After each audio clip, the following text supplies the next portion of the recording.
I need to be given permission to record.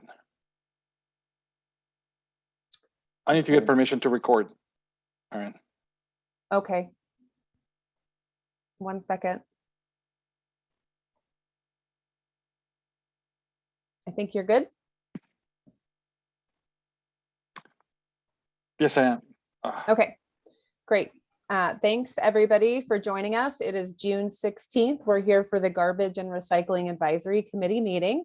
Thank you for bearing with all of our technical difficulties tonight. This presentation is recorded and we will post it to the Washington County Solid Waste and Recycling webpage within 1 week. The agenda does hold time for public comment, and comments will be permitted during the allotted times per the committee rules and at the discretion of the chair. If you're having any troubles with any aspects of this broadcast, you can reach out to Zoom for support. We are offering translation services this evening. Oops. At the bottom of your screen, if you hover over the toolbar, it'll pop up an interpretation box. You'll want to select either the Spanish room or the English room. Just as a reminder, speak clearly in a normal tone. Try to speak one person at a time.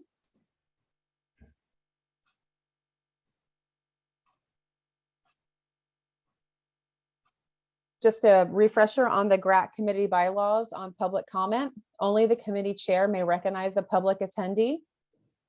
You can use the raise the hand feature. We will also unmute individuals that have called in to give them an opportunity to speak.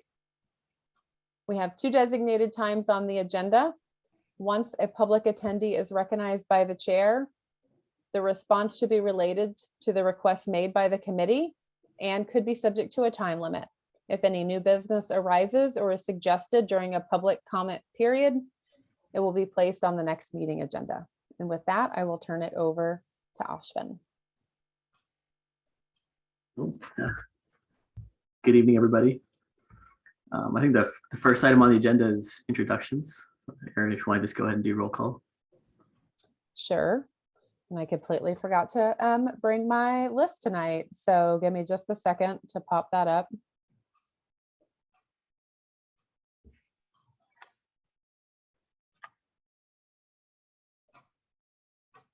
Okay, we're going to start first with Ashvin. He's present. I'm the chair, Ashvin Nagaraja, and public member. Is Sandra Smith? Hi, I'm Sandra Smith, Washington County resident and public member. Your audio is a little bit scratchy, Sandra, but we see you. Yeah, I can barely hear you guys. Try it again.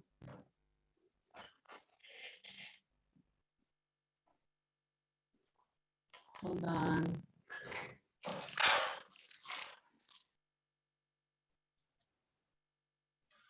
I'm going to keep going down the list. We have Leslie Albert. Hi, I'm Leslie, public member, Washington County resident. Is that better? It's still scratchy. Hannah Carlson. Hi, I'm Hannah Carlson, public member and Washington County resident.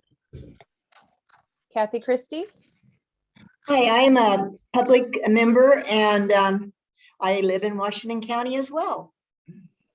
Tom Eggleston. Good evening, everybody. Tom Eggleston, HHS Solid Waste and Recycling Division Manager and non-voting member of the committee. Myra Hernandez. Hola, buenas tardes. Mi nombre es Mayra Hernández, estoy como miembro de público. Vivo en el área del condado de Washington. Pete Pastors.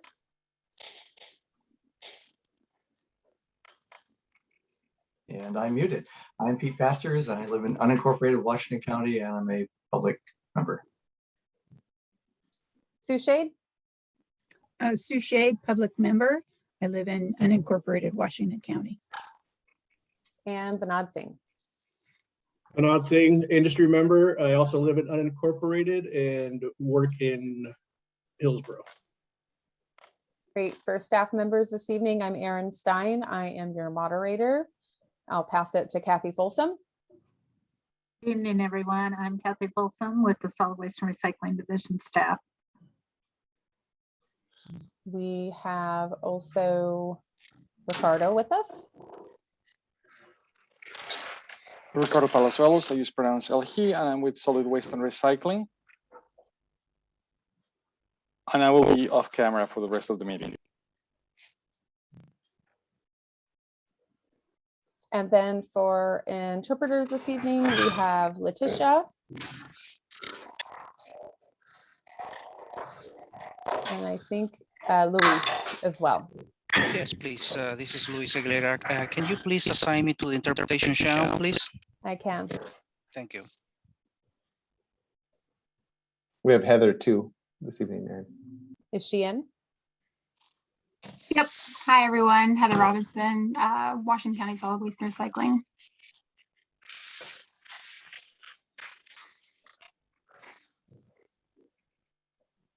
Sandra, do you want to try to talk again, see if it's getting any better? Does that sound any better at all? No, it's No. scratchy. And you want to try to log off and log back in? Or I don't. I had a hard time even to log in under a different email, but I can try. I came in as a guest because it wouldn't let me go in the normal way. You guys probably can't, but yeah, I'll try to log off and tap again. Okay, we'll watch for you if you come back in the attendee pool.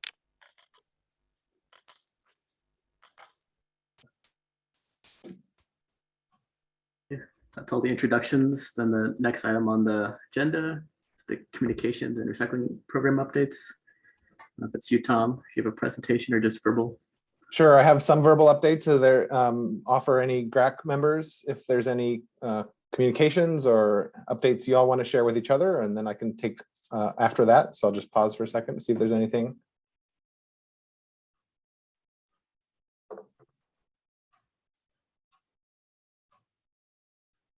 All right. I will take the silence as a pass.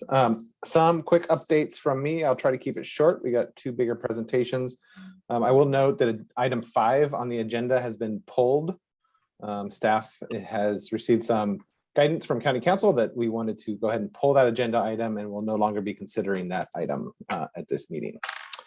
So the updates I could do a quick update about rate review this year. We held a work session with the Board of County Commissioners on May 24th. That was a few days after your committee's meeting on rates. That May 24th meeting was specifically focused on the reduced rate, the low income reduced rate program. It was received positively by the board, and all 5 commissioners directed us to go ahead and incorporate that program into this year's annual rate review as recommended by your committee. We returned to the board for a work session on Tuesday of this week, so on the 14th, and we presented the combined rate review findings and the reduced rate program as your board or your committee heard on the 19th of May.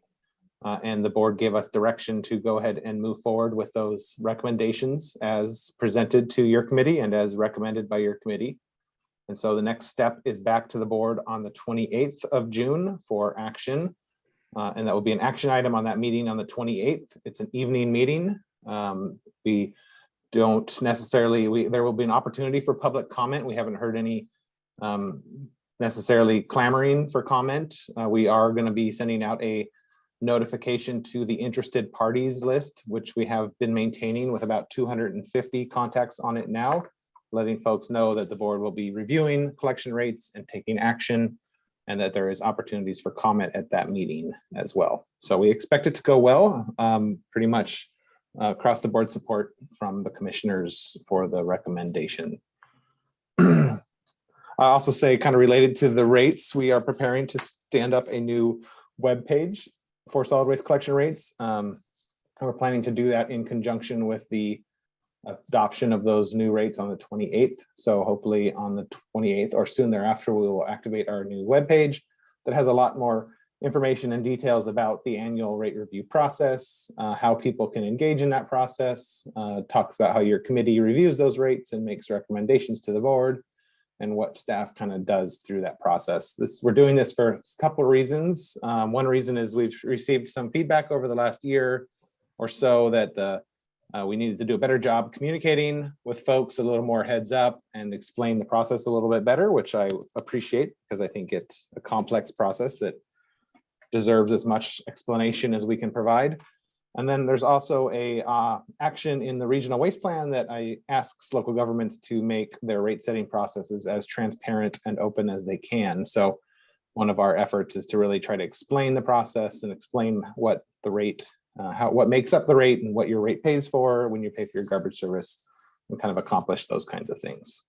We're also going to be sending out template letters for rate actions, or in this case, it'll be a rate decrease letter that will be sent to commercial and Dropbox customers from their haulers. And those letters have been adjusted from what they were previously to give a little bit more explanation, and then include a QR code that folks can scan to take them to those rates web pages to learn more about the rate review process. So that's kind of our attempts to open that up and be a little bit more, shine a little bit more light on that process. Like I said, it's complex and confusing, and it's hard to follow, but it's good to be open as we can about it.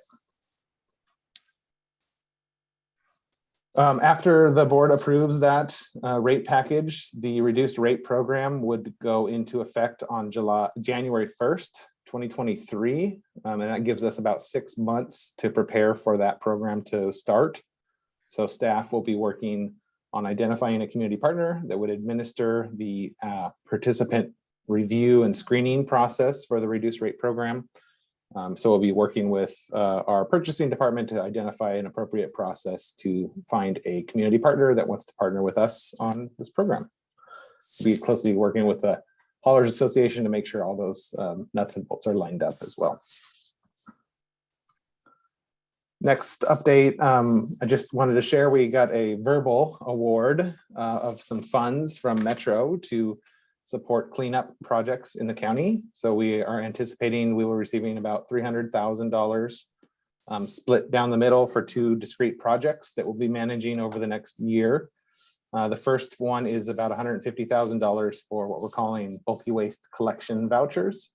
So we're going to be kind of developing a voucher system that we can work with community members in apartment communities and other underserved areas throughout the county to provide a receipt or a voucher to a community member that needs to get some bulky waste picked up by their hauler. So it could be a mattress or a refrigerator or a couch or something along those lines. And then they would have this coupon, and then they would call their hauler, and the hauler would receive the coupon as payment, and they would send that invoice to the county, and we would be making those paying for those services just as an opportunity to get more bulky waste out of the community into the proper disposal channels.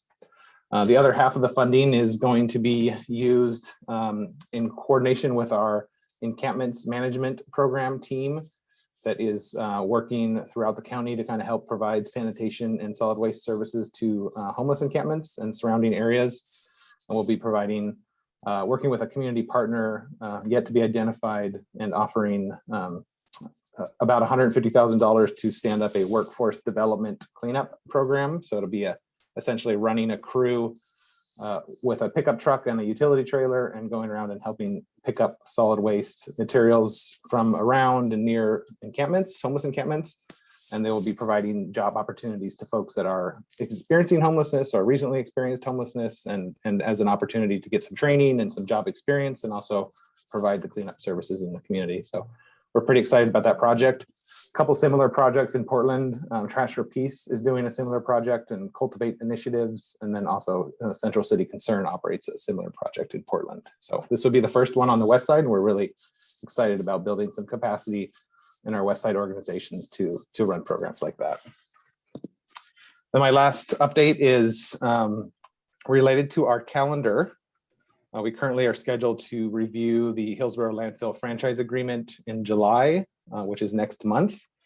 We are actually working to administratively extend the deadline of that agreement to November of this year in order to give us more time to align our permitting and renewal process with the Oregon DEQ, which will be doing a updated solid waste disposal site permit with the Hillsborough landfill. So we'll be able to align our timelines with DEQ and take advantage of public comment periods and be able to review and analyze the comments that are received through DEQ and work together to make sure that our updated franchise agreement aligns with their updated disposal site permit. So that allows us a little more time to consider this and likely more time to get out and see the landfill with the committee. And I see Kathy's reactions probably based on the fact that I just provided her update, but I will stop there.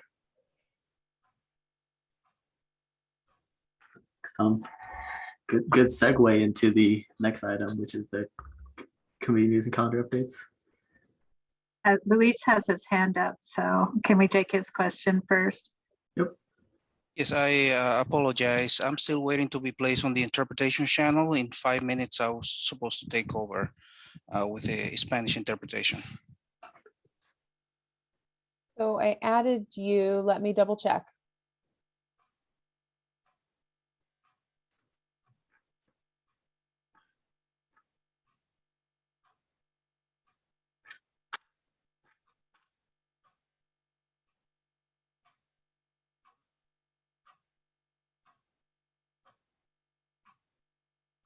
Sorry, I failed to do the final step, which is to update after I selected you. So you should be set now.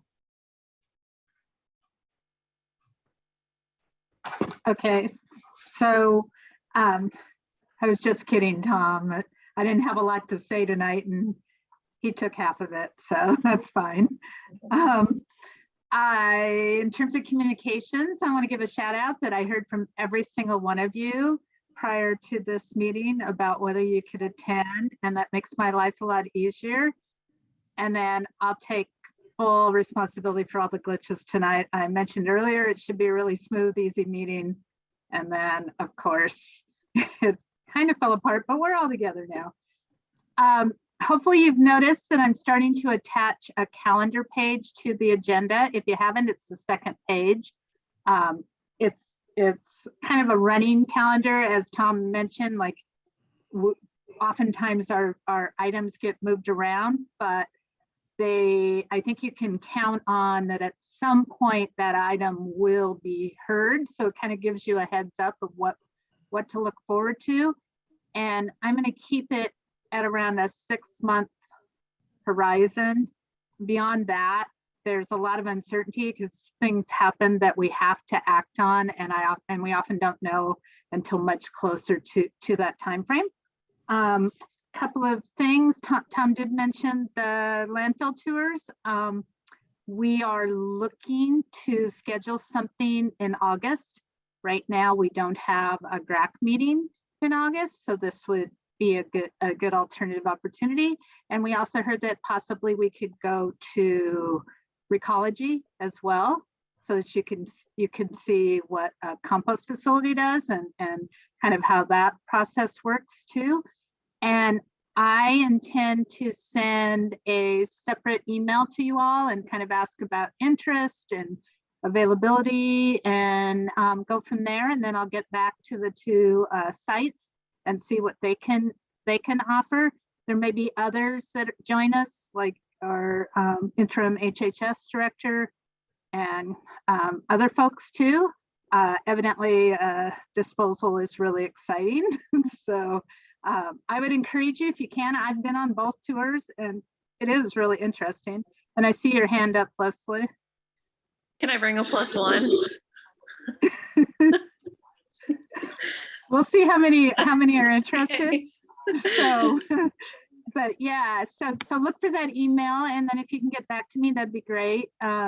This, it takes a little bit of planning to put these things together, but we're hopeful that having toured the landfill, it'll give you a perspective when you're hearing about the franchise agreement for that landfill. And we talk about tonnage and we talk about some of the aspects of that agreement. Some other things, we hope to, in the next short while, to bring an overview of our division's newly drafted strategic plan, so you can kind of see our time horizons, some of the goals that we are aspiring to reach, and what our values are, and our mission statement, and all of those good things that really help form our work program going forward. So that's coming up. I'm taking some training on parliamentary procedures because I really don't know. So I hope to maybe bring a little 10-15 minute refresher for all of us at some point in the future. So possibly on our September training meeting, that might be a good one. You know, we're not super formal, but there are sort of public meeting laws that we need to make sure that we don't inadvertently do something that's not correct. So that's something else. And beyond that, it's another ask that if any of you as the committee members have an idea about something you'd like to hear about, please shoot me an email or call me. And that's all I have, Ashwin. Thank you. You have a question, Vinod? I was just gonna say, I can't make any promises right now. We've been a little tight with them, but I'll see if we can arrange a Far West tour also. Great, thank you. Be an awesome tour. All three. Yeah, hosted by me, so.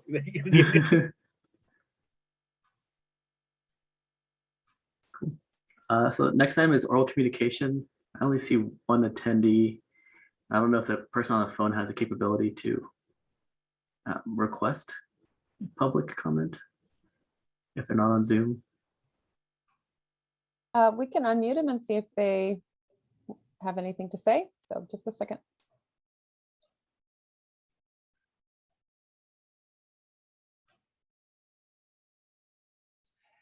Hello, caller. If you are interested in any public comment, you can unmute at this time.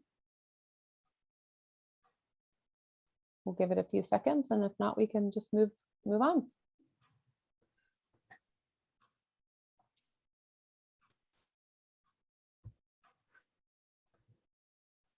Okay. I guess we can go on to the next item then. Beyond the bin presentation, Heather, you have a presentation to share? Yeah, let me share my screen here.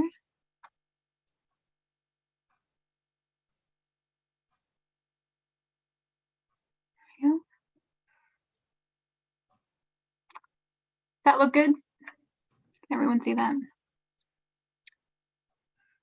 All right. Yeah, so thanks everyone. Thanks for this opportunity. I've given many a recycling presentation in my life, and excited to present on something that goes a little bit beyond that. So as our division grows, my role here is shifting to a little more project development, data management, and analysis within the education and outreach team.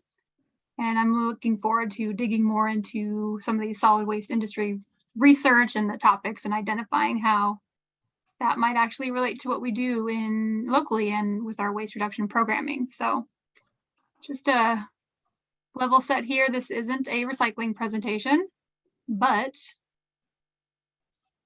if you're looking for that, we absolutely still have that. You can find recycling tips and instructions on our website, brochures, posters, newsletters, by using the Garbage and Recycling Day app. We also have a Recycling 101 webinar and other videos on our YouTube channel.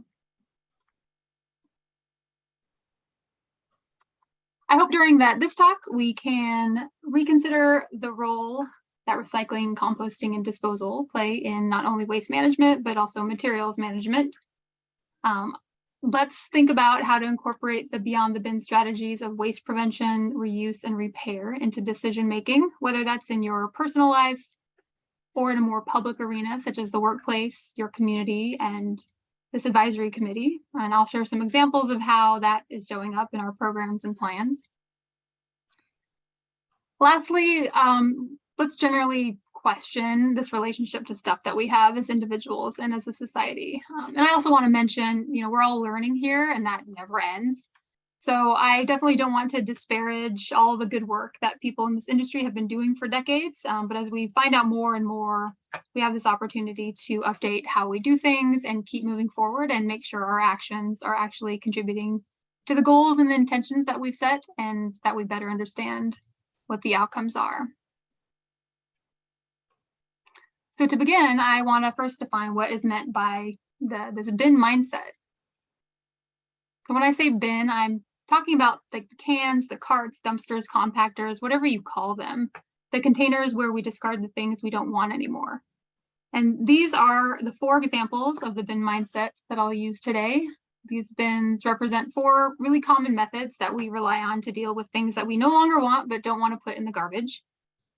And we cross our fingers and not only hope, but expect that someone else will do something good with it. And we want our collection companies to take our packaging. We want to make sure it gets recycled. We want things to disappear in a compost bin. We want to take electronics to a recycle center so we can feel better about that new phone. And we want to clean out the basement or the closet and take all that stuff to a donation center because someone will surely be able to use it. And we trust that these systems work as intended or as we imagine they should. However, the 2 points I want to make here is that all too often it isn't until this disposal point where kind of your average person starts thinking about the environmental impact of their stuff. But by this point, most of the environmental damage has already been done. And we'll call that damage the upstream impact. This is upstream from the user or consumer. And secondly, as we continue to create and discard more and more, these bin systems that we are relying on are being strained and overwhelmed, and we're seeing some unintended consequences as a result. And then we'll call those consequences or the downstream impact. This is downstream from the user. So talking further about upstream and downstream impacts, and we'll talk more about why we need to grow up beyond the bin mindset. So we're looking at the whys here. So as an industry, we've been able to get a better picture of the impacts of material consumption through life cycle analyses. How many folks here have heard of a life cycle analysis? I don't know if you can raise your hand or react or something like that. But just to get everyone on the same page, a life cycle analysis is a method used to evaluate and estimate the impacts of a product through its entire life cycle. And the impact categories include things like climate change, of course, carbon, those are pretty common, but also ozone depletion, acidification, human toxicity, ecotoxicity, land use, and particulate matter emissions, just to name a few. And these issues should also be of concern. And the life cycle stages of a product or material include the upstream stages. Here. So this all occurs prior to the use of the item, and this includes extraction, processing of the raw materials, circled in green, and the transportation, distribution, and retail stages, which are circled in orange. Then we have the use stage here in blue, and that can vary. This is basically the impact of an item during its use. So a TV will have more of an impact during its use phase than like a couch would. And the downstream impacts occur after the point where the product or material is no longer useful to the owner and it's put in the garbage or recycled or composted or otherwise discarded, and that's coded in purple. So looking at this another way, we have 4 common items or item categories here with the climate impact that color-coded by the life cycle stages we just reviewed. And you can see that the production phase in green is a much bigger deal than the end of life phase, which is barely visible in the purple. In fact, the DEQ estimates that for all materials consumed in Oregon, the end of life phase really only represents something like 1.5% of total carbon emissions. And although our programs have encouraged waste prevention and reuse in the past, For the most part, we've almost entirely focused on the end-of-life management options like recycling, composting, as the primary alternatives to the landfill. But as we've been learning more and more over the last 15 years, that perspective is changing.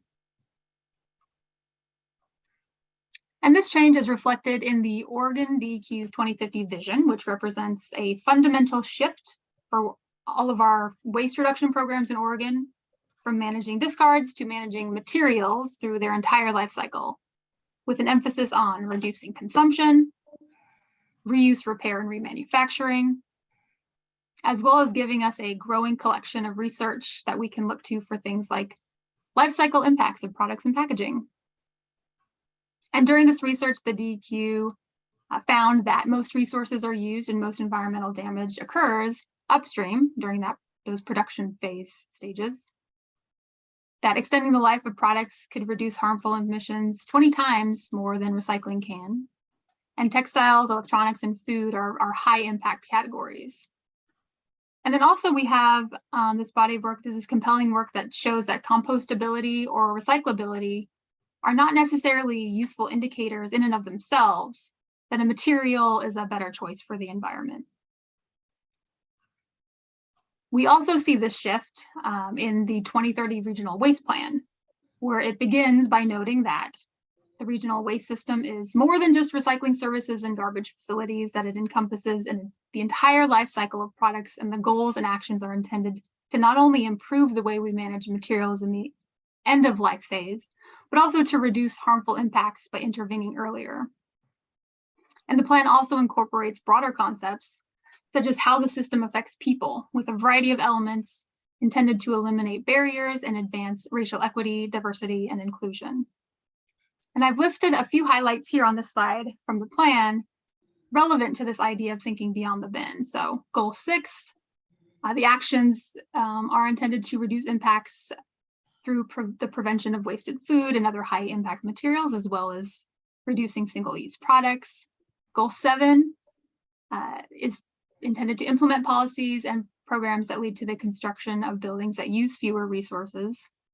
Goal 8, increase the reuse, repair, and donation by expanding the collection of reusable items at transfer stations and investing in small-scale reuse and repair services. Now, let's see, before I go on to the next section here, I want to see if there are any questions or comments on the slides that I just went through. Anything in the chat? But we don't use chat. Oh, chat I don't see any chat. Looks like So- Sue has a question. Anybody have hands up? I can't see anybody. Yeah, this is Sue Shade. I just wanted to comment on the slide. I don't remember exactly what you called it, but it was an awesome graphic of how products, I mean, you had a cow in there. Oh, that's what I can remember. That I've never seen a graphic like that to demonstrate where the cost analysis comes into and how it plays out. I mean, I thought that was an awesome graphic. And if I can get a copy of that, I would love that. Thank you. Oh, that's all I wanted to say. Oh, sure. Yeah, and I want to acknowledge that I believe we got that from the DEQ and then modified it to add a couple of categories. So so some of those, a couple of those are original, and yeah, that jeans example of the jeans there. I've seen a couple of examples of life cycle analysis, and one had included the use phase, which is the one that I have in there, which is the blue sections, the washing of clothing basically. And then there's some studies that don't include the use phase in with textile categories. So sometimes you'll see different options there. But yeah, that was originally from the DEQ. So thank you, DEQ. Leslie also has a question. It was about the cow slide also. So I was just curious if that included sort of like the impact of what happens when you purchase something, like I was thinking a pound of ground beef, but you don't actually use it properly, like you throw it away. I remember seeing something that was almost more not damaging, but along those lines, if you, instead of using the item, like you go to the grocery store, buy a pound of ground beef and forget about it and then toss it. I was wondering, because it surprised me to see that the disposal was so low on meat specifically. And I was just curious if that is from the DEQ, if I can see more about that, because it's just really interesting.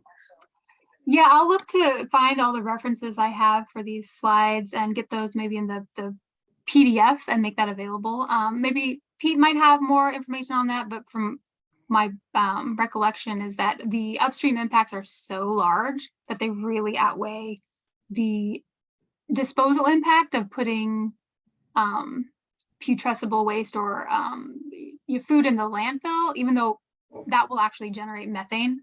So I don't know if Pete has anything additional, more detail on that. Yeah, thanks for putting me on the spot, Heather. I appreciate it. In general, that is true. Even though methane is a serious greenhouse gas, in general, in food production, there's so many more environmental impacts prior to the point we get it at the store, or plant, or grow it in our own backyards to some extent. That it outweighs even the heightened impact of methane generation in many cases, and apparently with the cow in particular. Super interesting. Thank you. Yeah. Great, good questions. Any others before I move on? I was just going to tell Sue, it's actually on the GRAC website. The slide decks are up there. Okay, great. Yeah, and I think I made a couple of changes, but so I might replace that with, and then I can put maybe some more detail on the sources if you wanted to dig further. Okay, great. So let's move on here. So let's revisit these 4 examples of our current waste strategies. And again, not here to disregard or dismiss the progress in waste management that's been made over the years, or the benefits from our recycling and composting programs and the positive impact that the facilities and the businesses have made that make those systems work. Because clearly, recovering materials does have a positive impact, and each year, I think it's more than 3 million tons of greenhouse gas emissions are prevented in Oregon because of the more than 2 million tons of materials that are recovered through our recycling, composting, and energy generation programs. And the primary environmental benefit from recycling comes from when we provide a feedstock to the industrial or manufacturing process, kind of by mining our own waste rather than mining the planet. Secondly, we definitely still need to keep heavy metals and methane emitting materials out of the landfill for sure. And then also the third point is putting good condition usable goods in a donation bin is better than immediately tossing it in the trash. Someone could potentially use it. But we do want to take kind of all this new information from the last 10 to 15 years and figure out how to integrate it into our vision for the next 10 to 15 years. And to do that, we need like a clear vision of why, and we need to be able to communicate that. So why do we need to think beyond our recycling and compost programs? And I'll use these examples one by one to illustrate why relying on the bins isn't quite enough if we're serious about reducing the harm of consumption and the negative consequences of some of our waste management system elements. So heads up, the next section, there's a lot of stats, and I'm going to review them all. I'm not going to review them all, but because they are printed in the PDF. So if you need to review those, you can check the PDF version. But this section also can be a little depressing. So I want to assure you that there is some light at the end of that tunnel during the last section of the presentation. So here's our examples. So starting with the mixed recycling bin, I'm going to use a water bottle to represent kind of packaging here. So on one hand, this billion-dollar industry brings clean water to people that might not have access, especially during times of crisis. But on the other hand, it takes millions of barrels of oil to package and transport water, sometimes hundreds or thousands of miles away. Communities in drought-prone areas all over the world are trying to protect their springs and aquifers from water bottling plants. And altogether, the negative environmental impact of bottled water is is much more than from the tap water systems. So when we talk about bottled water or packaging generally, the go-to solution kind of historically has just been recycling. So what if we just recycled it all? Recycling can offset some of the negative effects from production, as it's kind of, like I said, mining our waste for feedstock rather than the planet, but it doesn't undo the damage already done, and most materials are limited in the number of times they can be recycled, or they end up being downcycled into lower value items. And not only that, we do have some of these unintended consequences to contend with. So the local and global recycling systems, they're not perfect, and the public's confusion around recycling is a big cause of contamination. And contamination in this context is any material in a load of recyclables that isn't supposed to be there. And this confusion, coupled with the public's desire to recycle as much as possible, has caused shipping containers full of plastics and other scrap materials to be shipped to countries that don't necessarily have the infrastructure to deal with it in a way that doesn't harm people and the environment. So in the past, I mean, we've seen in the last handful of years, 10 years or so, China's set up scrap import bans, and other countries have followed suit after being overwhelmed by the world's scrap plastics. And this global outcry prompted 187 countries to sign on to and agree to a set of United Nations Basel Convention restrictions for the international trade in scrap plastic, just to give a sense of this global scale of this. Our next category is the food waste. This is a high impact category with more than 1 billion tons of edible food going to waste every year. I think that's a global number. And this much food going to waste is the huge waste of water, fertilizers, pesticides, and labor. And all this translates into real money at some point. And nearly half of the wasted food in the US actually comes from homes, which can add up to over $1,000 per year for a family of 4 just spent on food that wasn't eaten. So here are some upstream impacts from food production. So half of the land in the US is used for agriculture, a third of which is used to grow food that eventually is wasted. It's not uncommon for workers in the agricultural and food processing sector to experience low pay or exploitation. And in addition to the habitat loss in the US, the demand for imported foods like fruits and oils and nuts is a major threat to global biodiversity. Now, the most popular option for dealing with food waste is collection for composting and anaerobic digestion, which is, like we were talking about with the meat, which is great for preventing the methane emissions in landfills, but it doesn't necessarily offset the more significant upstream damage. And we have some of these consequences to consider, such as the possibility that we might become complacent with wasted food if we can put it in the compost bin, leading to higher food costs or the lost opportunity to help alleviate hunger in America with food donation. The term compostable is often seen as equivalent to environmentally friendly, and the DEQ's research shows that that's, as you mentioned, isn't a reliable indicator for environmental goodness. But that general desire to make everything compostable so it disappears in the compost bin has created a situation where we're now finding things like PFAS, or per and polyfluoral alkyl substances. These are categorized as forever chemicals. We're finding PFAS in the compost used in gardens and farms. And it appears that these PFAS are coming from, in part, if not fully, from the non-food items labeled as compostable. So this is a concerning development.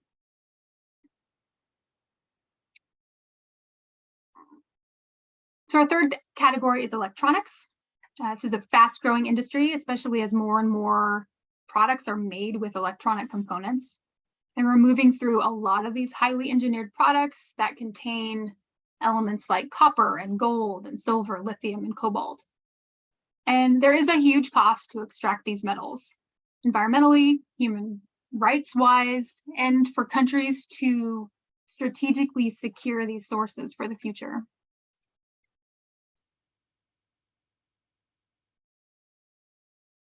And most of the damage done by your mobile device or your electronic device, it happens during which phase? Pop quiz. So if you said the production phase, you're right. Good job. This is during the mining, refining, transport, and assembly of these products. So this is a river in Brazil after a mining tailings dam collapsed in 2019, and the tailings smothered riverbeds and acidified the water. That red color is from the iron oxides released from the acidic waters. And this caused a huge problem for aquatic life and the people that rely on the river. But one of the most popular solutions to e-waste is recycling. And if you've caught on to the pattern here, I'm now going to review some of the downsides of our electronics recycling systems. So even when these devices are recycled, nearly a third of that material is unrecoverable because of the technological or economic limitations. So here on the bottom right is an image from the Basel Action Network showing people in Guiyou, China, picking through computer cables. And so what's happening around the world is communities around the world are building up around these scrap commodities. But some of the recycling methods cause health problems, and the piles of leftover waste end up burdening communities as well as polluting waterways and drinking water. But recycling is crucial to recovering these materials, and there's plenty of reputable recyclers doing business in a safe manner. Oregon has been doing work for a while on Oregon e-cycles program, incorporating more tracking and oversight, and that actually might be a good topic for a future presentation or meeting. But like so many waste materials, it kind of gets complicated once you start talking about global commodity markets and international exports. So the final category is the clothing. So this is the textiles. It's another industry that has exploded in the last few decades. And like electronics, fashion is becoming more and more disposable.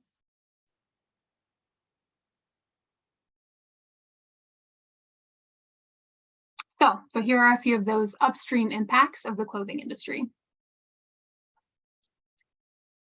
Textile mills generate about a fifth of the world's industrial water pollution. And there's a film called River Blue with a quote about being able to tell what the fashionable color of the season is by checking on the color of the rivers in China. And like this image, this is from a flooded village in Indonesia, known for their batik fabrics production, and that red dye is, or that red color is from the dyes. Secondly, cotton is often associated with environmentally friendly products, but in reality, millions of acres of land are used for soil depleting cotton production. It uses significant amounts of water and fertilizer, and it's actually, I've seen it called the world's dirtiest crop because it uses so many more pesticides than any other single crop. Now for clothing, most people really try to donate it first. So not to say that donation is wrong at all. It's not the wrong move, but what really is at issue here is the volume of materials. That's overwhelming both infrastructure and also the demand in some cases. So not only does a good portion of the donated clothing actually end up in the trash at some point anyway, the downstream effects of clothing donation itself are not insignificant. And this is, again, we're talking about global systems, and this is complicated because on one hand, we've got the international secondhand clothing markets supporting like thousands of jobs, but it also comes with those environmental, social, and economic consequences that aren't particularly clear. But what is known, what I've been able to find is that like plastics and e-waste, some countries have banned or they're trying to ban these used clothing imports. So on the bottom right here, so that's an image from a film called Textile Mountain. And this is a film about used clothing exports out of Europe. And the secondhand clothing sellers in the film, they talk about how they're seeing bales of imported textiles where 20 to 50% of the bale is unsellable. Then that disposal burden is shifted to their country where the textiles end up in rivers or burned in landfills. as indicated. So one of the river cleanup activists was describing just digging in the riverbanks in Kenya and just finding layers of mud and clothing.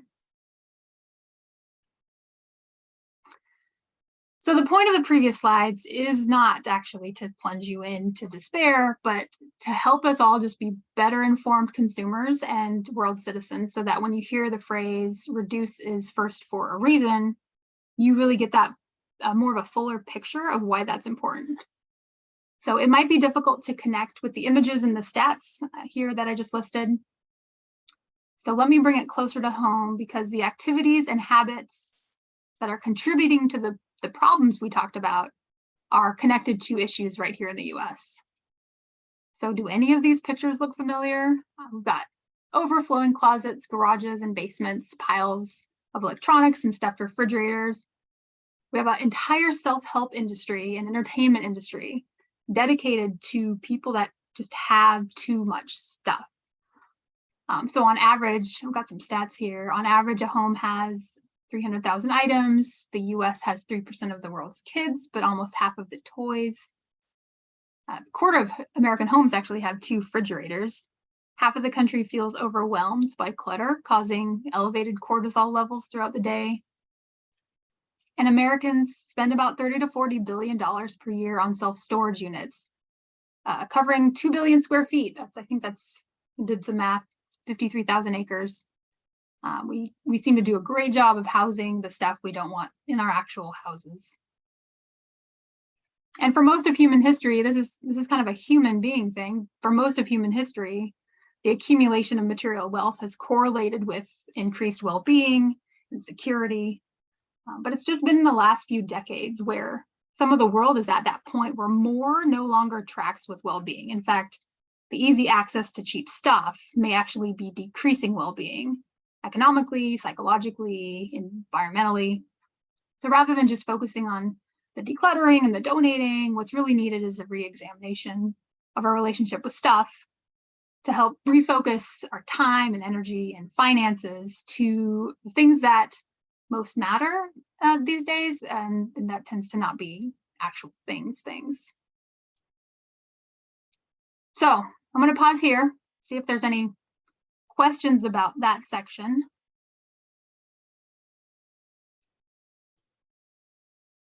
Go ahead, and I can't see anybody's raised hand, so. I was just gonna ask, how'd you get that picture of my garage first? And then, actually, could you give maybe like a short what PFAS is for everybody, since it's an acronym? Polyfluoral. Oh, I'm gonna have to go back to it. I literally was just reading it syllable Or by what the syllable. problem is, because it's in the news quite a bit right now with EPA and all kinds of things.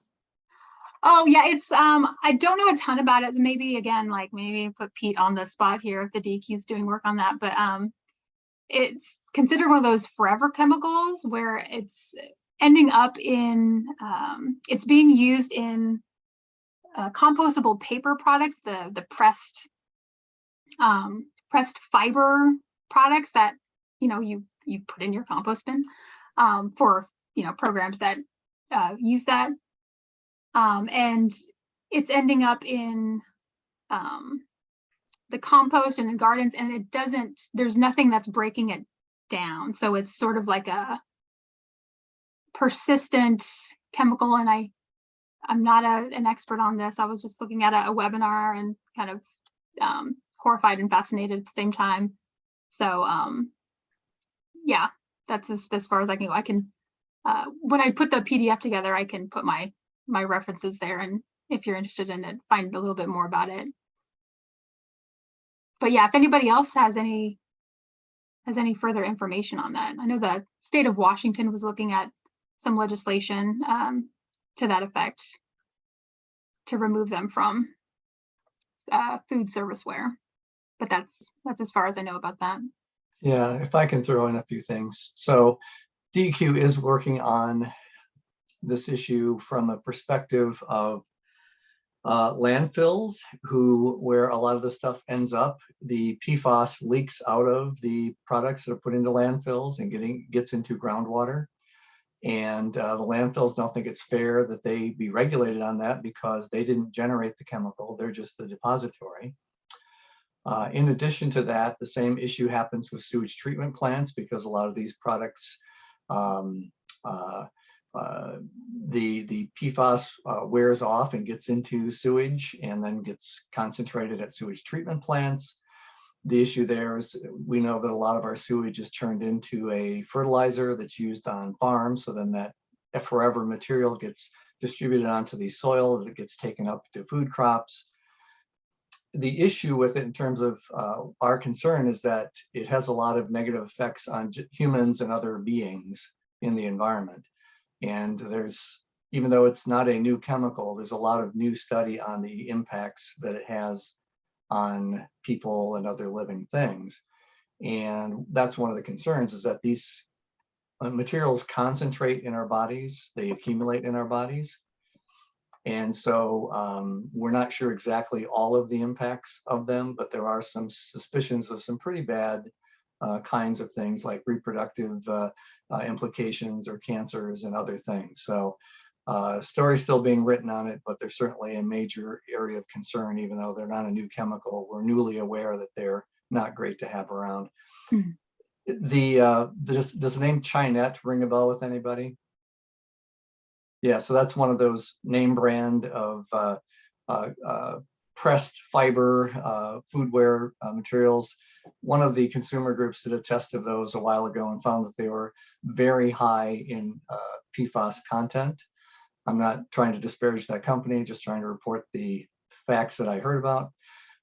Consumer Reports, if people are interested in that kind of thing, they've done a recent review of fast food packaging and which ones have the highest levels of PFAS. So if you're interested in, if that resonates with you because of your diet habits, it's put into food packaging to make the paper resistant from grease and moisture. So if you think about French fry packages or burger wrappers or that kind of thing, that's largely where they're found in the kind of the fast food industry.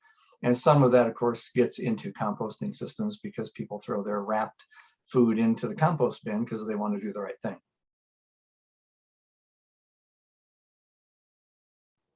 Thank you, Peter. Yeah.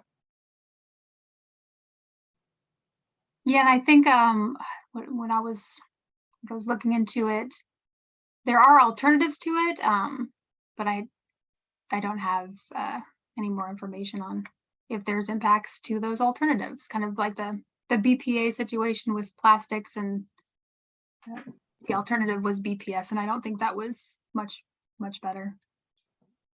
But yeah, so concerning development, but something to keep in mind. All right, so any other hands raised? Make us feel better about ourselves, Heather. Okay, so now we've got the why. So now that we've talked about why, let's talk about how we can think beyond the bin and how this is showing up in our programs. And first, I'm going to briefly define some terms. Here we go. Okay, so you'll probably recognize the waste hierarchy. The beyond the bin strategies are talking about they take place in the reduce and reuse levels. So I'm going to use a television as an example to illustrate these terms. So reduce is preventing waste by not acquiring a thing in the first place. So in this case, you don't get a TV, there is no TV.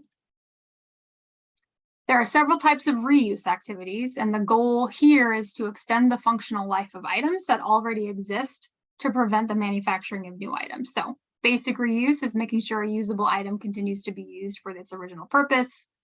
You sell a TV, you give it away, or you go, instead of recycling it, or you look for a used TV when you want one. If an item's broken, then repair is the act of fixing what's torn and broken or not working right. Refurbishing is similar, but also can mean simply refreshening up the product or packaging to make it look good again. Remanufacturing is a process whereby a product or component is returned to a like new or better than new condition. It gets warrantied in performance and quality, just like a new item would. And so in this case, the TV is rebuilt to a like new specification. And repurposing is taking something that served its original purpose and now we're using it for a different purpose. So the environmental benefit of repurposing really only happens if you prevent the manufacturing of a new product or material. So in this case, the console TV is turned into a fish tank. Maybe it prevented the purchase of a new piece of furniture, maybe it didn't, and was simply just a creative use for something that would otherwise go in the trash and looks pretty cool. And because the term recycling is often used interchangeably with these other terms, I wanted to define it because, as we've noted earlier, there's important differences in the outcomes from these different types of actions. So when something's recycled, it undergoes a physical and or chemical transformation that renders the original materials basically unrecognizable. So not only has that TV been dismantled, the parts have been crushed and ground and melted to a point where they can be now used as a manufacturing feedstock. And that's where the benefits of recycling are actually realized, is at that manufacturing stage. So at this point, I'd like to propose a slightly revised hierarchy to be used alongside the standard waste hierarchy we know and love. So starting at the top, we figure out how to avoid the production of new materials using prevention. Once something exists, let's get the most out of it by keeping it in functional condition to prevent replacement or the purchase of other products. And then when it has lived its useful life, we can finally ask the questions: which bin does it go in? What is its highest and best use now? Where is the demand coming from? Is it an appropriate feedstock for a specific industrial or manufacturing process? And what are the unintended consequences of that route? Or maybe it's best to store it in a highly regulated landfill for now. I mean, ultimately, we're part of a solid waste system. We have the responsibility to see that materials are managed well with proper disposal as the option when no better option exists. And we're fortunate to live in a place with regulatory agencies looking after our air and water and land. And this isn't the reality in many parts of the world. So unfortunately, that's where some of our wastes are heading. Now, this last section, I'm going to review where the beyond the bin strategies are showing up in a way that hopefully reduces our reliance on these bin systems. So we'll start with packaging and recycling. So instead of relying on, or here's my yield sign, instead of relying on recycling bins, we can look to encourage reduce and reuse behaviors. So I want to mention here the Recycling Modernization Act, because that will actually help us manage public's expectations for the recycling system, hopefully make it work for what it does best, moving quality feedstock to manufacturers. We need to clarify what is and isn't accepted, get some consistency across programs, improve communication, and improve the system generally. The Oregon Beverage Recycling Cooperative, which manages the bottle drop recycling centers, they have partnered with craft beverage makers to offer refillable bottles that can be returned and reused up to 25 times. So that's an example of reuse rather than recycling. And of course, we encourage people to opt for reusables because the most sustainable bag, cup, or bottle is the one that you already have, whatever it's made out of. And the state took this to the next level a bit with their single-use carrier bag ban and fee. So our second category here is food waste. So let's reduce wasted edible food so we don't need to rely so much on the food scraps collection bin. Because in Washington County, we see for our last waste composition study, we saw that over the course of a year in Washington County, there's about 70,000 tons of food waste in the garbage, but 60% of that was categorized as edible food that just wasn't eaten, not necessarily your peels and your eggshells. So in order to do this, food waste prevention, green business leaders, while they're helping businesses set up food scraps collection, they're also connecting them with food pantries. Through the Food Waste Stops With Me campaign, businesses share their food waste prevention successes with adjustments to purchasing, prep, customer service.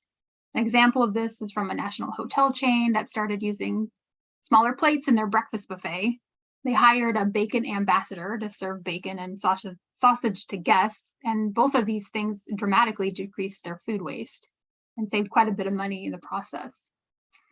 And then county staff and master recyclers are back out in the community talking with people about eat smart, waste less, and sharing tips for reducing wasted food at home. So for electronics, we have been exploring ways to support reuse, repair, and maintenance behaviors that extend the life of electronics. So this includes sharing maintenance tips and repair resources. We've worked with Free Geek on their technology drive so they can repair, refurbish, and then redistribute electronics devices through their community programs. Repair Fair is a volunteer-driven community repair event inspired by repair cafes. Skilled volunteers help people fix things. And we just had our first post-pandemic event earlier this month, and that was fun. And lastly, we've been encouraging people to use Repair Finder. It's a mapping tool to find and support local repair services and businesses. And similarly with clothing, we've been encouraging reuse and repair by sharing information on how to extend the life of clothing through proper maintenance. There we go. Encouraging the buying of used clothing and supporting local reuse and repair businesses. And then also our repair events, clothing is one of the most common items we see come through, with small appliances being vying for the top billing there. So in addition to our skilled volunteers helping to mend clothing, we're looking at a way to teach basic mending skills and repair skills, such as how to fix a zipper, which is very common. Let's see. So these are just a sampling. There's plenty of other ways you can go beyond the bin. So retail outlets like Habitat for Humanity restores for used furniture, fixtures, and building supplies. The Washington County libraries not only act as a place to borrow books, but the Library of Things lends small appliances, toys, games, and other equipment. And then online resources like Recycle and Buy Nothing groups that have revolutionized the sharing and used goods economy and have, I imagine, alleviated the burden on some of the donation centers. And I also want to highlight a few of the projects that the DEQ and Metro support with their grant programs. So a few of the projects funded in the past include workforce development in the building deconstruction industry. So the idea here is that buildings are partially or fully deconstructed instead of demolished, and that salvage material is put on the secondhand market. Food rescue and donation programs like the Urban Gleaners were supported, as well as furniture and home furnishings redistribution through Community Warehouse. And then repair education and community repair events for household items. And Metro's in the process of their 2022 cycle for the innovation, their I&I grants. So it'll be interesting to see what projects come out of that. So now we're at the end of the talk, and you might think, what about now? Like what's going on now? And I'm going to share what we suggest when we give this talk to the community groups. And feel free to reinterpret this in relation to your roles as GRAC members or in other roles you have the rest of the week. So first, please continue to recycle. It does work. We just need to make sure we're following the instructions. Don't necessarily rely on recycling as the only way to deal with discards. Explore some of these beyond the bin strategies. Check out the repair resources, find an online marketplace to share, trade, or find secondhand items. And most importantly, reconsider what you buy and how much stuff you actually need. And of course, always keep learning. So now we have got maybe a little bit of time for discussion. I know I ran a little bit long, but if there are any remaining questions.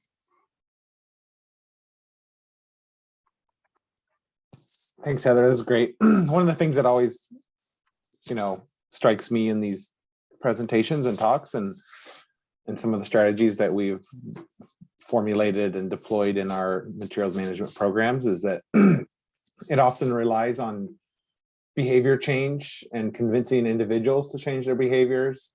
And one of the things that we have control over in the solid waste disposal or downstream system is we have the levers of regulatory and policy and control over those systems. And so I think it's easier for us to exercise our authority over solid waste collection, because historically where our authority lies and how we manage materials in this country. But trying to think, and maybe this is a good extra thought process for us on this committee, is how can we incorporate upstream thinking into our regulatory approaches and our regulatory schemes and our policies, and impact the systems that our community members interact with, and so that it becomes easier for them to make those decisions, or less of an individual burden that they have to take on themselves to prevent the impacts of their consumption. So I don't know the answer to it, and it's something that we think about and talk about a lot in our work, but it's something I think we should all try to incorporate into our thought process as we're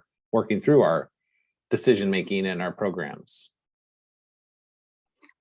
Yeah, I want to say one quick thing. I had a note here at the end of my presentation, because as I was reviewing this, I kind of realized the roles and responsibilities of corporations, I almost completely left out of this, except for a few EPR notes. But the role of extended producer responsibility, like we'll see with mattresses, with right to repair, the electronics and prescription medications. I think that's kind of, there's a huge portion missing from my particular presentation with in regards to the business and manufacturers, brands, and corporations. So just want to acknowledge that.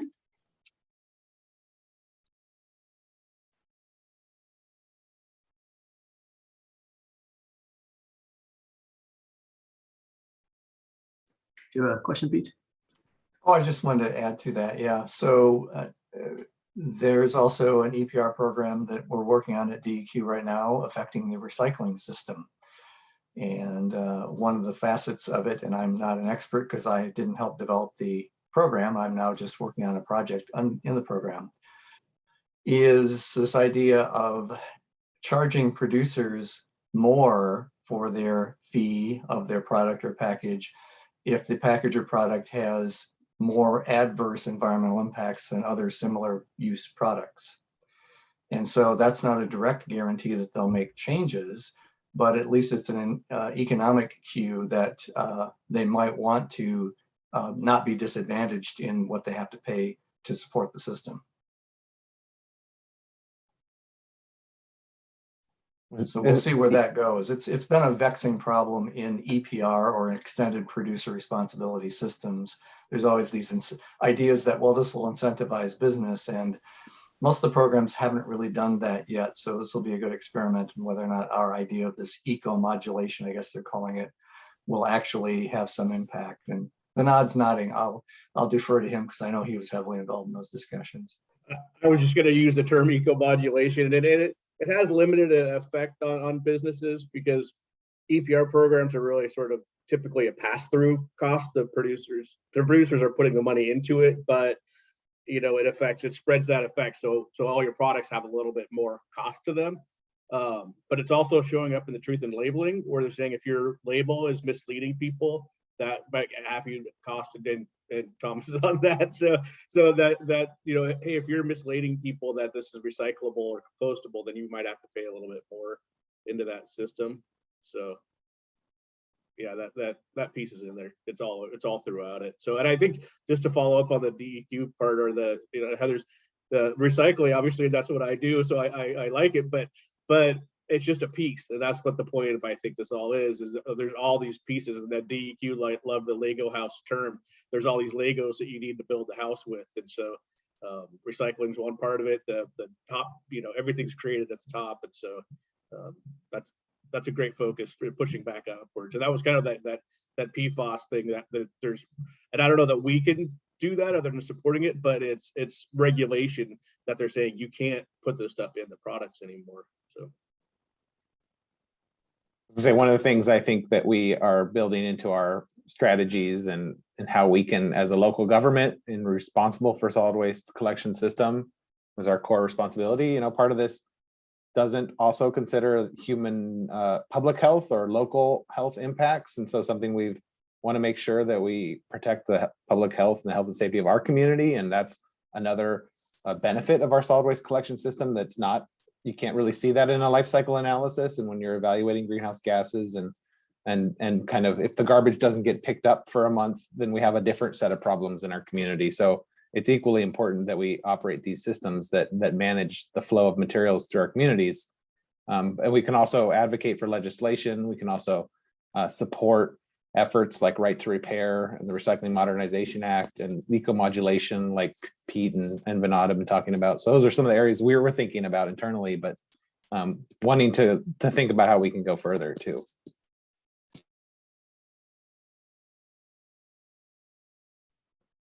And I would just add that I think things are coming towards the recycling all around, but like on the electronics side, there's a lot more regulation and certification. So like our Tualatin facility is what's called R2 and Rio certified.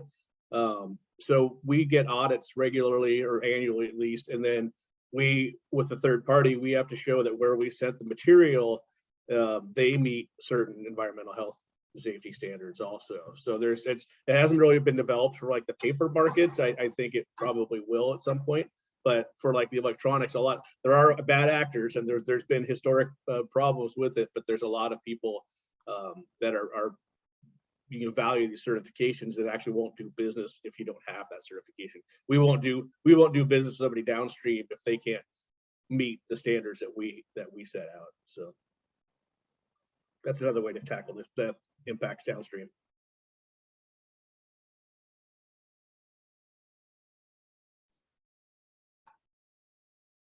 Any last questions or comments on this item? Anybody?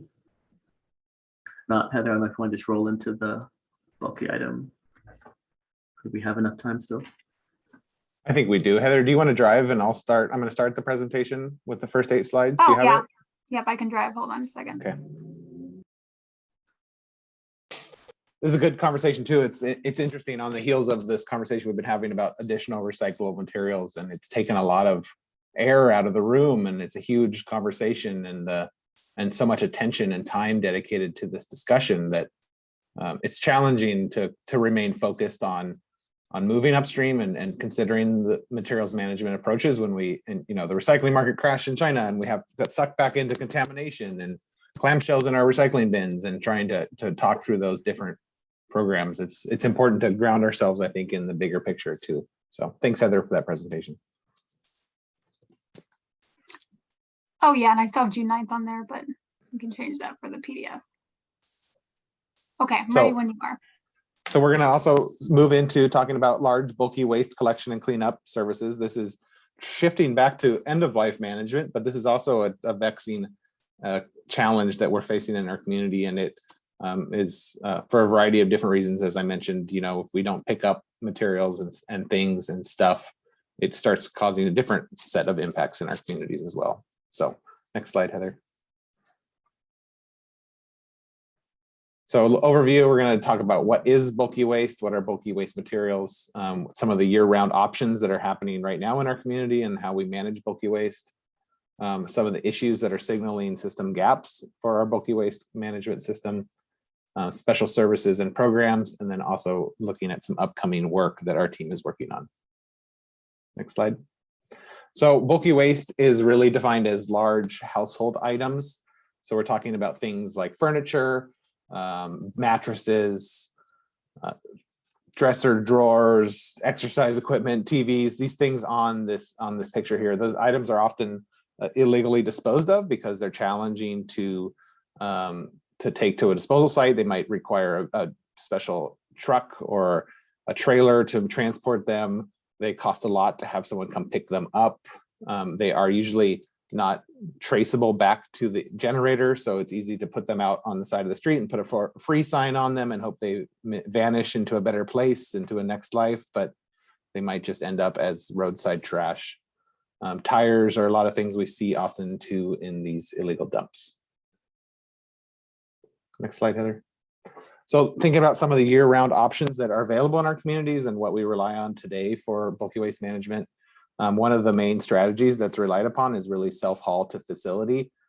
In our community out here, we have the Hillsborough landfill. In Hillsborough, we have the Forest Grove transfer station in Forest Grove, and we have Metro Central and South transfer stations in Portland and Oregon City, respectively. It's a challenging proposition. As I noted, a lot of folks might not have the right vehicles to transport bulky items. They might not have trucks or trailers.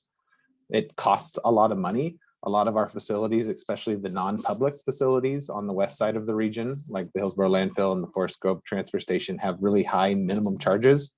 It might cost you $100 just to bring a couch in across the scale because of the minimum charge for that material. Metro has the public facilities in Portland and Oregon City, and I think the minimum charge is something around $36. I was just there a couple weeks ago, which is still not insignificant, and it requires a pretty good drive for a lot of folks out here in Washington County. We also have on-call collection. The franchise solid waste haulers, so our certificated haulers, do provide on-call collection of bulky waste materials. We will be remiss not to note that the rate structure for those services is convoluted and tricky. It's calculated based on the disposal costs for an item and how much time it takes for those haulers to collect that item. And it's challenging and not very transparent for folks. A lot of folks might not know they could call their hauler and ask them to come pick up their couch. And how much they would pay for that service is maybe a little bit mysterious when they're ordering that service. So it's something we can definitely work on to improve in our systems in terms of our solid waste collection system. We also have informal collectors, and this comes up a lot. And in the junk haulers, and the neighbor to neighbor collection systems, we see the 1-800 got junks, the clean it up marks, all of the rubbish works, these kinds of operators operating in our community. And often the question comes up is, how are these operators not violating the franchise agreements? How are they hauling solid waste for compensation? And really the answer is based on the fact that junk removal companies are not hauling as their primary task. What they're doing is providing labor and services. So a prime example for that is if a junk hauler was ordered to or asked to come to a multifamily property where they often do provide services, and the property manager had piled up a big pile of bulky waste items next to the trash enclosure, and that junk hauler just showed up and loaded their truck up and hauled it away, that would technically be a violation of our county code because they're just simply picking up trash and hauling it, and that's their primary function. However, if the property manager had an apartment and they needed to ask the haulers to go up and take the refrigerator out of the apartment, or someone left a couch in the apartment, and so they walked up the stairs and carried that equipment down, and they're providing the labor for that junk removal, it's a completely different service and it's not regulated. So our code enforcement team does work with junk haulers, primarily in apartment communities, to try to help educate them on those things, but it's a tricky proposition and it's a pretty fine line. And oftentimes it's a little bit gray on where they drop in there. We also see a lot of neighbor to neighbor services. If you are on Nextdoor, I feel like it's pretty common for someone to say, I'm taking a dump run, give me $20 and I'll put your TV in the back of the truck and take it there. Many of those folks are maybe just doing neighbor to neighbor services. I think a lot of that is probably also a small business that's trying to operate on terms of hauling materials for folks kind of under the radar. They often referred to as the mosquito fleet. And there's small metal scrappers that are out doing similar services in the community. Next slide, please, Heather. So some of the issues that we see in our community that are signaling that we have gaps in our services, accumulations. We see this in our trash enclosure areas in apartment communities. Get a couple of couches and a mattress dumped next to a garbage area in apartment community, and everything starts overflowing and no one can get in there, and the garbage company can't access the containers, and it turns into a big accumulation and a nuisance. We see accumulations on the sides of our roads and illegal dumps. We see lots of accumulations in homeless encampments, and I can tell you right now that the armoire was not generated inside of the homeless encampment. It was probably dumped near it or on it. And that generates a big problem, and it's easy for, I think, nefarious illegal dumpers to dump near and on homeless encampments to blame it on those individuals. We've seen a 19-foot bayliner in a homeless encampment with no trailer, and that was clearly not generated there by those individuals living in that houseless community. The illegal dumping and free piles are a common thing we see out in the community. It's often easy to just drag your things out to the curb and put a free sign on it and feel good about it. If it disappears, it might disappear to a good place. It might not disappear to a good place. And so we don't encourage people to do that. If they want to exchange items, they should do that through platforms and make sure that it's going to somebody that wants to use that item. Illegal dumping on the sides of our roadways. I think we've all seen those piles. Theft of services is another issue. We often have working with apartment communities where they will have somebody that doesn't live in that community coming through and dumping stuff near their garbage areas, or businesses that get waste dumped in their bins or near their bins. That's another area that our code enforcement team works on. If there's a way to track where that material came from, they might investigate the source of that material, and they could cite the individuals that dumped in somebody else's bin. But oftentimes it's an inanimate object like tires or furniture, and you can't really trace that back to the source of the dumping. We see disposable of usable goods. Disposal of usable goods is another area where something perfectly fine maybe is perfect for reuse, and the easiest way to get rid of it is just to dump it or take it to the dump, even if it's a responsible disposal method.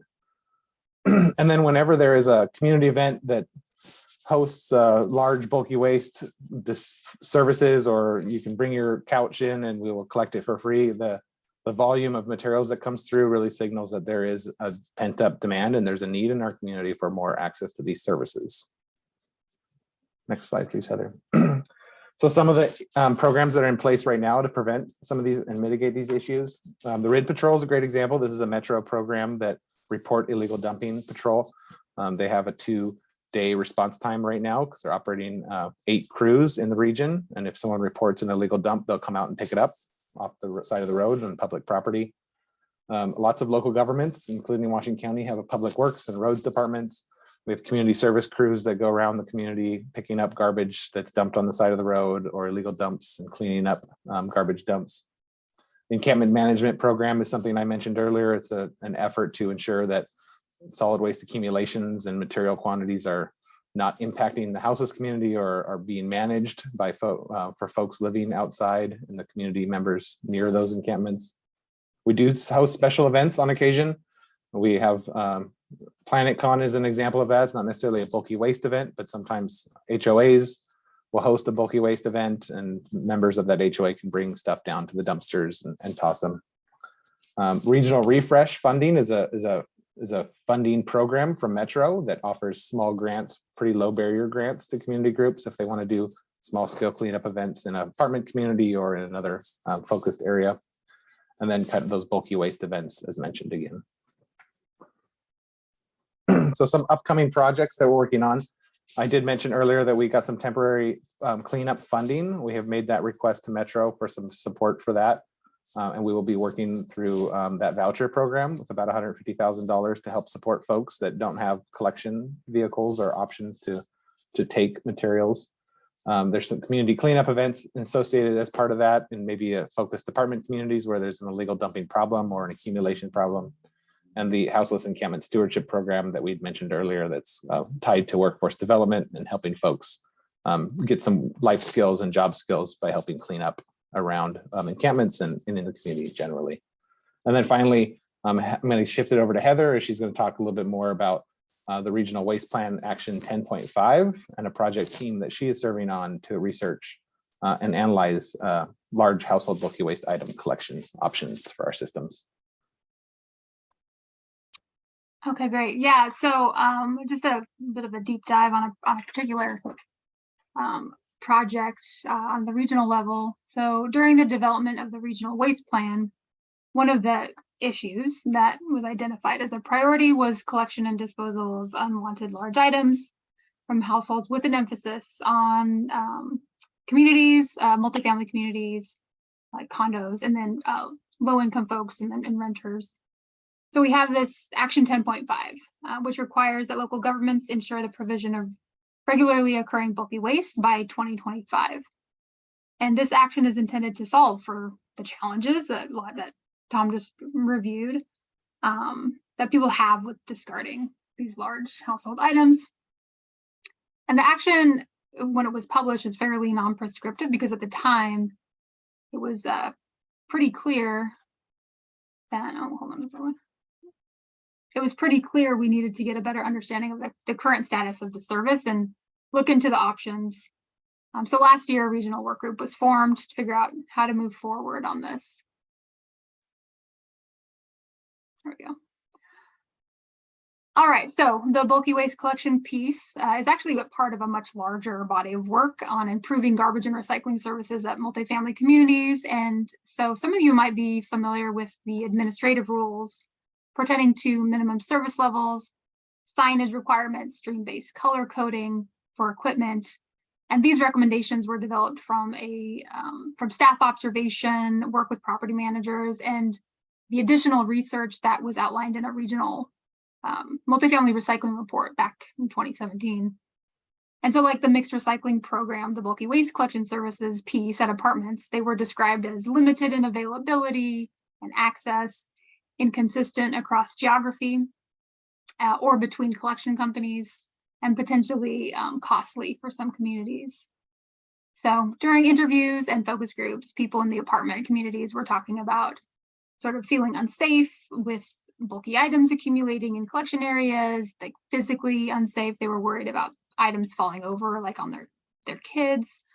They noted that sometimes these areas, especially if there's chairs and sofas, that they encourage, I guess, loitering in these areas, making people feel unsafe, especially since many of these collection areas are set up kind of in the back of properties, out of sight.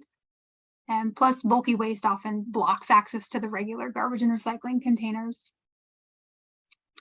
And then they also felt a little disempowered when it came to dealing with these issues. They talked about the fear of retaliation from their property managers if they approached them, like if they felt that the issue wasn't being dealt with, or that there weren't options provided by the management. So local governments now have the opportunity to address these potential gaps in the bulky waste collection services, specifically collection as a region, and find a solution rather than relying on sort of these occasional drop-off and cleanup events, road crews, or RID. And so the regional work group developed a project plan. We've submitted a request for proposals, and currently we're reviewing those proposals right now for research and potential piloting of some concepts. So we potentially could actually start work with the contractor in July. So I'm just going to give a real brief overview of that planned research and the timeline. So the plan is split up into 3 phases, and each phase informs the rest. So phase 1 is discovery and research. This is where we'll kind of define and document current conditions. Phase 2 is where we test out any specific models with pilot projects. And then phase 3 is a discussion about policy and related work that would occur there, and hopefully we'd be wrapped up well ahead of July 2025 deadline. So a little more detail here. So phase 1 is probably the phase with the heaviest lift, at least as we can forecast now. And the results here will give us sort of that understanding of the current state of large item collection services throughout the region. And we need this to move forward with the pilot projects.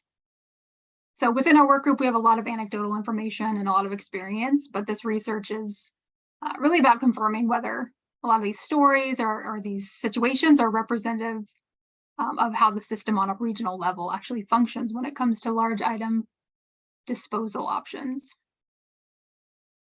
So the phase 1 is divided into 5 sub-projects. Purpose of the first one here is really documenting the experience of someone looking for bulky waste collection services, particularly at apartment communities. So we'll be looking at things like quoted cost, access to the service, availability of the information. The second piece is intended to map the regulatory landscape, basically by compiling instances in code, rules, rates, or agreements that address bulky waste collection. Nearly every jurisdiction has a little bit of a nuance, a little difference. So we'll have quite a list of different approaches to bulky waste collection.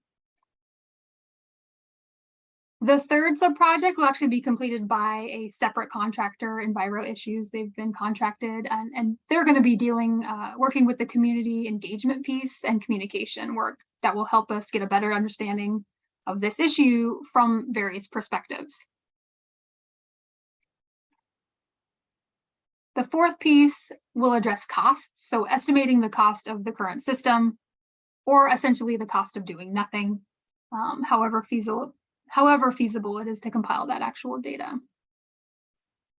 And then lastly, we're going to survey and do some comparison of different large item collection models that are currently out there in the world. So ultimately, we are aiming to put together a set of recommendations or options that address the awareness piece. So how easy is it to find this information?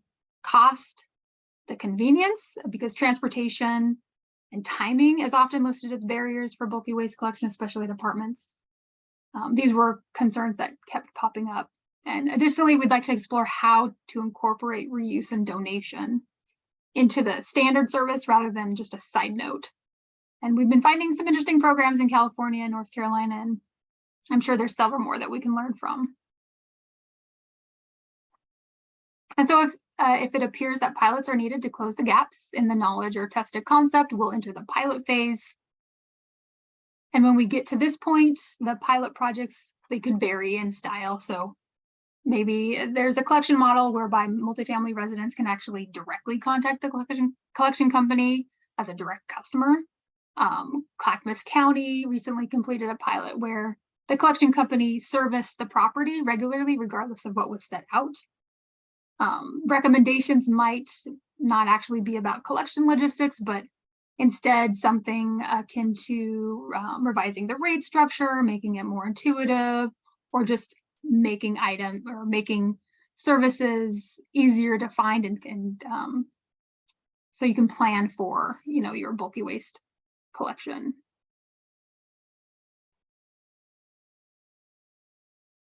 So lastly, phase 3 is the policy, is where that's going to be considered.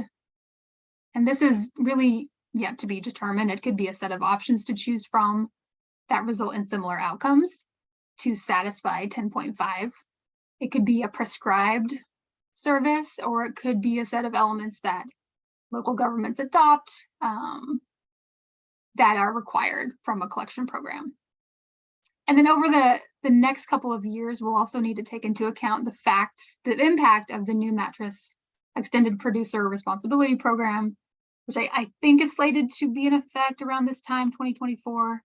And although this doesn't necessarily address collection, it will affect the cost of disposal, which could impact our numbers there. And the state is considering studying the effective various methods for collection for low-income individuals and multifamily communities as well. So that will be something to look into as well. So looking towards the next few months, immediately the next steps are Metro awards a regional contract in June. We start work with the contractor, and the project team begins that research on large item collection services regionally. The county develops those temporary voucher programs and identifies where those vouchers could be most helpful, and identifies communities where some of the special events for large household item collection and cleanups are needed. All right, so that is the end of that update. To just add a couple things, Heather. When we get into that policy phase, there will certainly be a requirement that we make adjustments to our rules and regulations in Washington County, and that would be something that this committee would provide input on and make a recommendation on. So we want to make sure that you all can kind of follow along on the journey as we work through this and learn from it, because it's going to be an issue that comes back to us as a committee, and I think we have an opportunity to follow a topic for an extended period of time as we learn more. And we can ask Heather to come back and give us updates along the way. If they complete phase 1 of the project, she can give us an update on what the findings were for that project. So we can kind of learn and think about what would be best out here in our community. The other thing I would just put a plug in for and ask is that we are thankful to have the opportunity to get some of this immediate funding to help support community right now. And if any of you are thinking of some community members or areas, or you have community groups you work with, we would love to work with you to identify opportunities for getting those vouchers to the right folks that need them the most into our community, so that we can make sure that folks have those immediate relief options right now, so we can get some of that material out of our community with this kind of one-time opportunity. So please reach out to us if you have ideas or thoughts, or want to partner, or work in an organization that is interested in partnering, or working with community groups that want to kind of identify some of these opportunities. We're happy to explore those with you and think about how we can deploy some of those resources.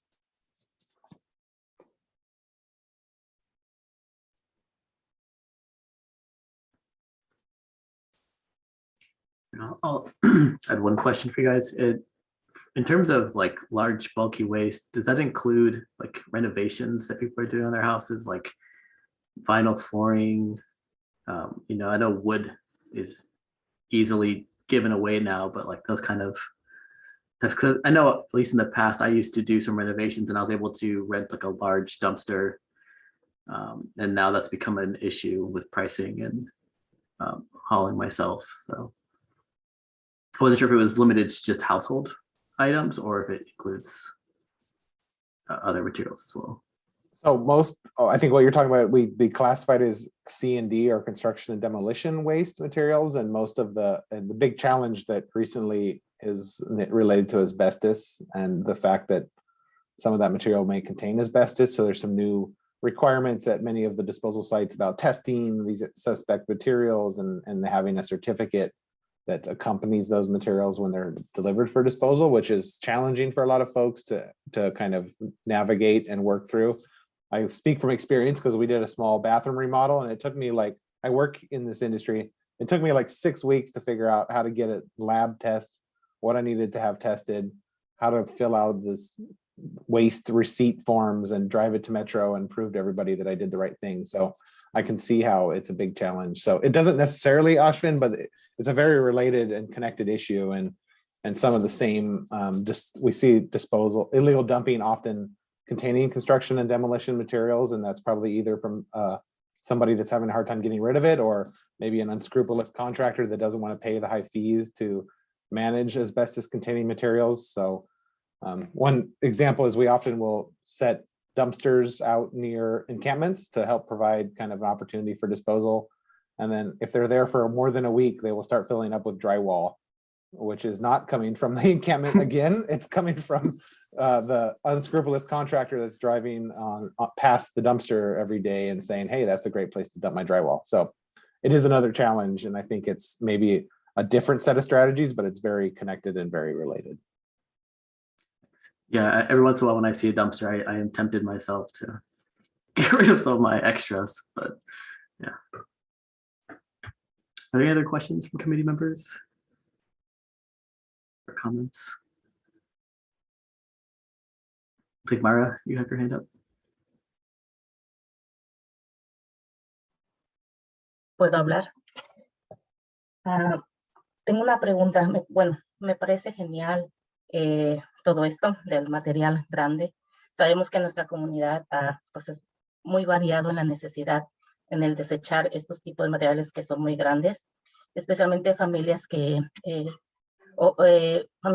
son personas de edad muy avanzada que no pueden desechar estos materiales por ellos mismos. Entonces necesitan el apoyo de alguien más también.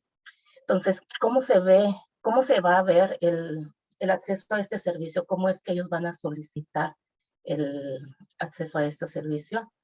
Y que si es específicamente, bueno, escuchando lo que dijo Tom, pero específicamente materiales, se van a elegir qué tipo de cosas se van a tirar.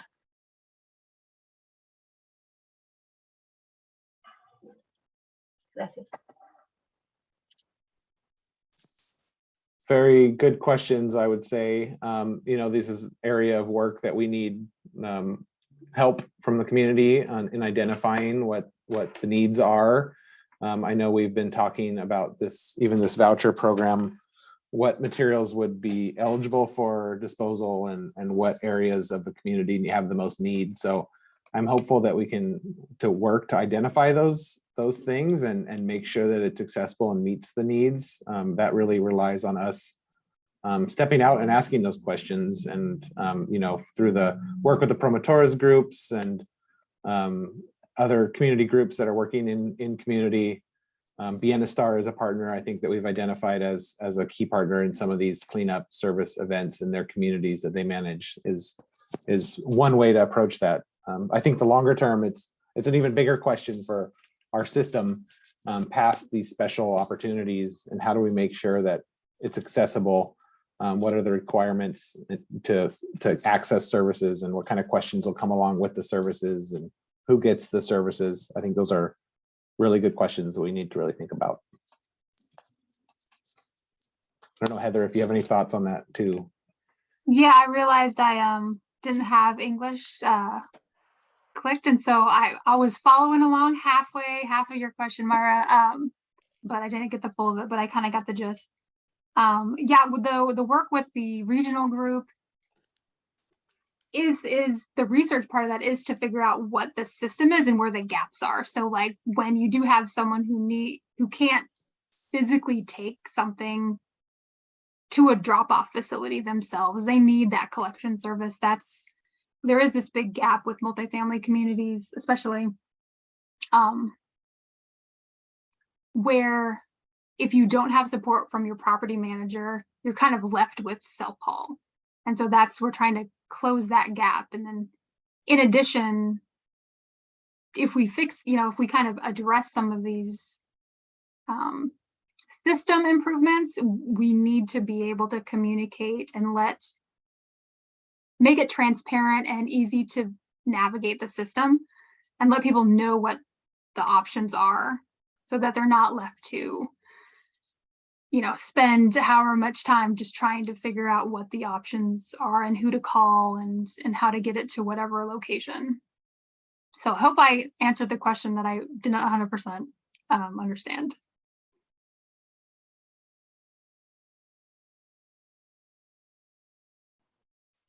Sí, más que nada era eso, sí, cómo se ve, ¿verdad? Cómo se mira el servicio, para que sea fácil de accesar a la comunidad que necesite.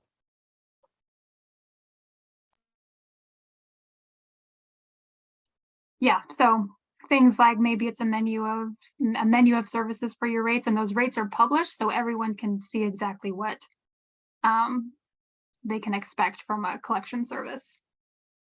And then as we sort of improve the system a bit at a time, we can identify the gaps that still remain and then maybe use some of those supplemental services, the vouchers or special events to kind of close up those gaps.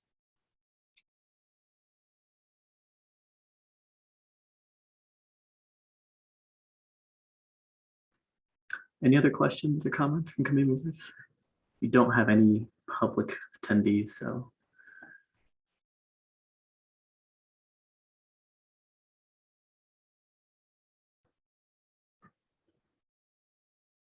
Doesn't look like it. I guess we can wrap it up then.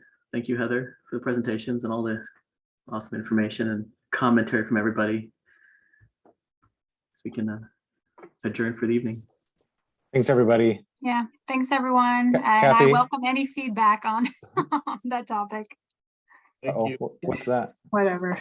Oh, Kathy, I was just going to say you need to ask if there's anyone comment that wants to comment. Do I need to ask? We did, but there's no one in there. There's no attendees. He did. Didn't hear you. Sorry. Yeah. Yeah, I kind of glossed over it because there's nobody there. It's been quite the evening. Thanks, everybody. Thank you, Chair Nagaraja. Thanks, Have a good Heather. evening. Thank you. Really Thank you, appreciate it. Heather. Thanks, everyone. Bye. Have a good night. Gracias. Buenas Thank noches. you.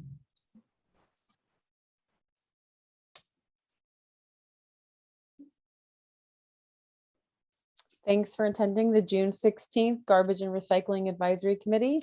As we mentioned at the beginning, this recording will be posted to the Solid Waste and Recycling website within 1 week. Have a good night.